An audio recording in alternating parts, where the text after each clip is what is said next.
দুপুরবেলায় খাওয়া দাওয়ার পর চলে এসেছি লোকেশনে ব্রাইড সাজাতে। বেশ খানিকটা দূরে ছিল আর প্রায় লেট হয়ে গেছিল।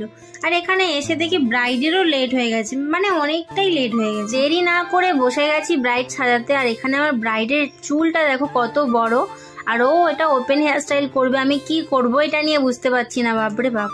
যাই হোক, তো দেখো আমার ব্রাইড বসে গেছে সাজতে আর ফাইনাল লুকটা নিয়ে আসছি।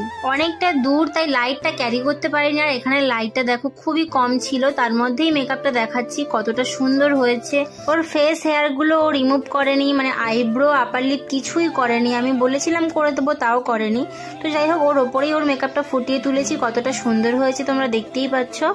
আর দেখে জানিও কেমন লেগেছে, কমেন্টে বলো। ওর তো নিজের লুকটা খুবই পছন্দ হয়েছে, কিন্তু একটা কারণে ওর মন খারাপ হয়ে গিয়েছিল। ওর ফুলটা নিয়ে আসেনি, মাথায় যে ফুলটা দেবে সেটা নিয়ে আসেনি। তার জন্য ওর বরের সঙ্গে একটু ঝামেলাও হয়ে গেছে, এই কারণে একটু মন খারাপ হয়ে গেছে। বাট ও লুকটা নিয়ে ভীষণ স্যাটিসফাইড। ওখান থেকে বেরিয়ে চলে আসি আর রিসেপশনে এসে এখানে আমাদের বসে থাকতে হয়। আর আসবো না বলেছিলাম, ও জোর করেই নিয়ে এসেছে। আমাদের শরীরটা ভীষণই খারাপ ছিল, তারপরেও এখানে এসে বসে আছি। আর এখানে ও লুকটা দেখো, ও লাইটের মধ্যে কতটা গর্জিয়াস দেখতে লাগছে, খুবই সুন্দর লাগছে। আর ব্রাইডের কাকিমা একটা রিভিউ দিল, যেটা শুনে আমার খুবই ভালো লেগেছে। ব্রাইডকে সেজে কেমন লাগলো?